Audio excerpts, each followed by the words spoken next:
So my name's Ian White. I'm the lead developer at Business Insider. This is my first time at this users group. So how many of you guys use Mongo like on production websites? How many of you use it for like everything as opposed to like one subsystem? Okay, cool. So hopefully this will be of interest because Business Insider has been using MongoDB for 2.5 years, which in MongoDB time is like centuries. So we were using it before it was actually called MongoDB. So if you don't know what Business Insider is, this is Business Insider. This headline from about a month ago. And we're basically a business news and analysis site. We're also known as Silicon Alley Insider, SAI Alley Insider. That's sort of our tech vertical covering tech news. We also are well known as Cluster Stock, which is our Wall Street market coverage kind of thing. We cover a bunch of other business topics, legal, entertainment, small business, etc. So we got a pretty small tech team, probably about 4 or 5 people, and a larger editorial staff of about like 15, 20 full-time writers, editors, reporters, and they generate about 3,000 original stories a month between them. And we also aggregate content from around the web and from like Associated Press and so on. So around 50,000 stories appear on our site every month. And we do about 1.2 million page views every day, every weekday, and up. It'll spike and go higher than that if we get links from outside or whatever. And we've basically been running for the last year on a custom CMS powered by LAMP. And LAMP, as everyone knows, is the well-known architecture: Linux, Apache, MongoDB, and PHP.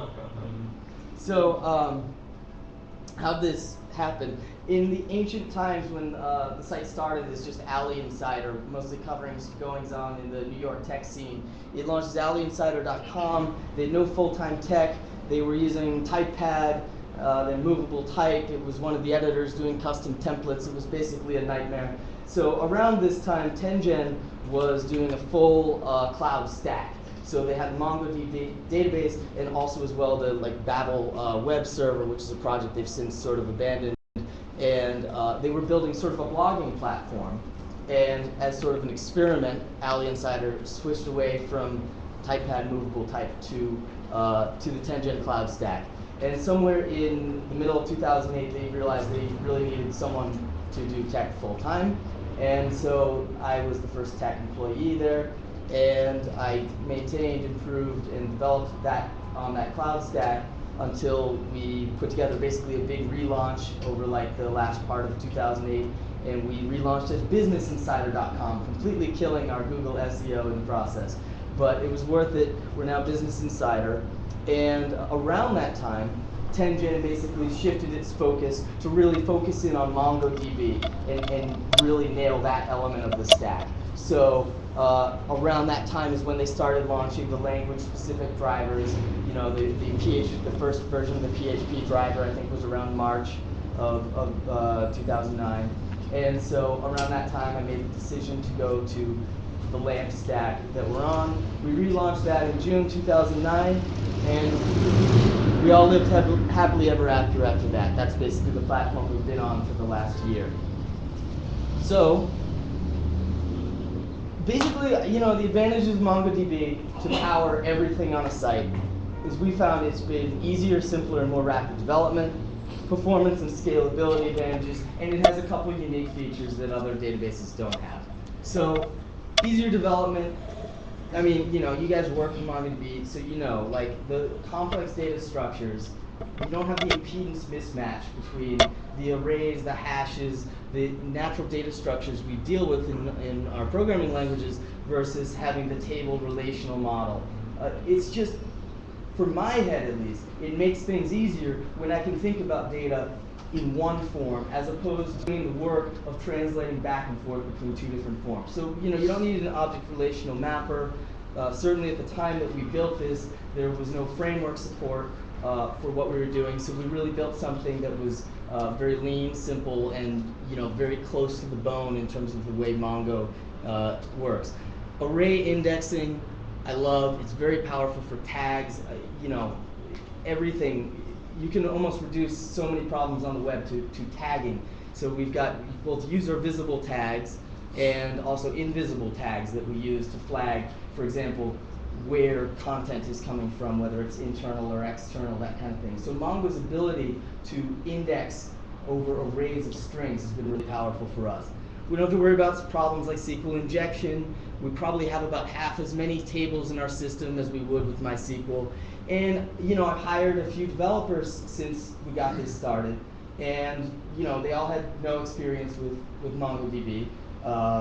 Some of them were at different levels of overall programming experience, and in my experience, it was actually really, really easy to get them set up and get them up and running. So that fear of, it's a new technology, maybe people have a hard time learning it. In my experience, it wasn't the case, at least for, pretty good developers. What's up? Can't you have JavaScript injection in Mongo?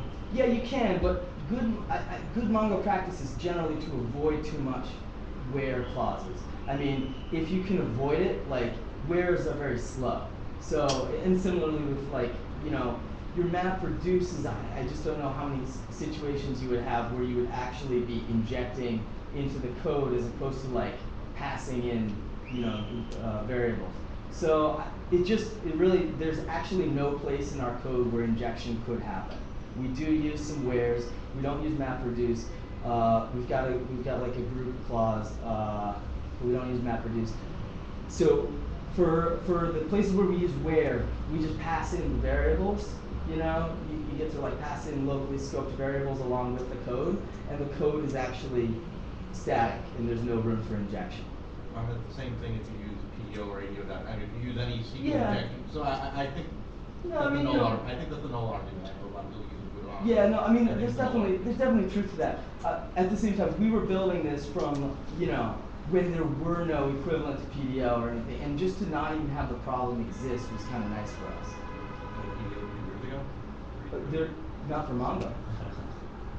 PDO on SQL or whatever. Right, but I mean, we were building off of bare raw Mongo. We had no framework, nothing on top of it, and it was impossible. So I mean, yeah, obviously if you're using a mature framework, SQL injection is not normally an issue. But I don't know. I always find if I'm using an object relational map or I'm using a framework, there are always some times when I have to drill down into SQL, and it's just nice to not if I hire a developer and I get them a contracted piece, I don't necessarily want to have to look at every line of their code and figure out if they're doing SQL injection or not, because we've contracted out some pieces of the code and have not had to do that kind of review. So I mean, it's just a nice thing. If you do collections and tables in the system, we've got about 60 now, which I guess is a lot, but if it were MySQL, we'd definitely be having at least twice as many.